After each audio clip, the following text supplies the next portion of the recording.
Hi hello നമസ്കാരം. ഇന്ന് ഞങ്ങൾ മോഹിനിയാട്ടം സിനിമയ്ക്ക് പോവാണ്. കൊളത്തമ്മയുണ്ട് ഞങ്ങളെ കൂടെ. കൊളത്തമ്മ പക്ഷേ സിനിമയ്ക്കല്ല, ഹോസ്പിറ്റലിൽ കാണിക്കാൻ വേണ്ടി വരിക. അപ്പോൾ കൽപ്പറ്റ മാമൻ്റെ അടുത്ത് ഇറക്കി കൊടുക്കും.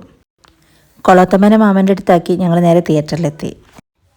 കുഞ്ഞും തേജും ഇപ്പോൾ വാഴ 2 കണ്ടതിന് ശേഷം അതിൻ്റെ ഭയങ്കര ഫാൻസാണ്. യൂട്യൂബിലൊക്കെ ഇപ്പം വാഴ 2ൻ്റെ സോങ്സാണ് അധികവും വെക്കുക. ഇവർ ശരിക്കും തിയേറ്ററിൽ വരുന്നത് പോപ്കോൺ വാങ്ങിക്കാനാണ്.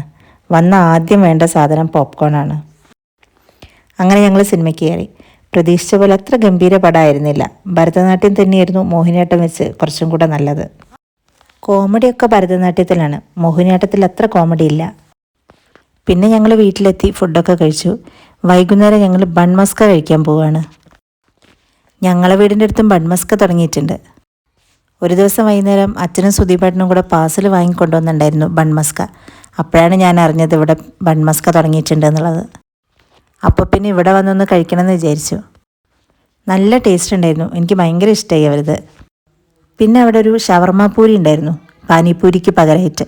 പാനിപ്പൂരി ഉണ്ട്, കൂടെ ഷവർമ പൂരി. ഷവർമ ഞാൻ പൊതുവെ അങ്ങനെ കഴിക്കാറില്ല, പക്ഷെ ഇത് ഒരു വീട്ടിൽ തന്നെ ഉണ്ടാക്കുന്നതാണ്. അത് മയണൈസും എല്ലാം അവരെ വീട്ടിൽ തന്നെ ഉണ്ടാക്കി കൊണ്ടുവരുന്ന സാധനങ്ങളാണ്. ആ ചേച്ചി പറയുക തന്നെ ചെയ്തു, നിങ്ങൾ പുറത്ത് കഴിക്കുന്ന ഷവർമേൻ്റെ ടേസ്റ്റ് ഉണ്ടാവില്ല, ഞാനിത് വീട്ടിൽ തന്നെ ഉണ്ടാക്കിയതാണെന്ന് പറഞ്ഞിട്ട്. അതും നല്ല ടേസ്റ്റ് ഉണ്ടായിരുന്നു. വൈകുന്നേര സമയം, പിന്നെ വയലിൻ്റെ സൈഡ് തന്നെ ആയതുകൊണ്ട് നല്ല കാറ്റുണ്ടായിരുന്നു. ചൂടൊന്നും അറിയുന്നുണ്ടായിരുന്നില്ല. നല്ല തിരക്കും വരുന്നുണ്ട് കേട്ടോ. അവിടെ റോട്ടിൽ കൂടെ പോകുന്ന ആൾക്കാരൊക്കെ കയറുന്നുണ്ട് ബൺമസ്കയും ഇറാനി ചായയും കുടിക്കാൻ വേണ്ടിയിട്ട്.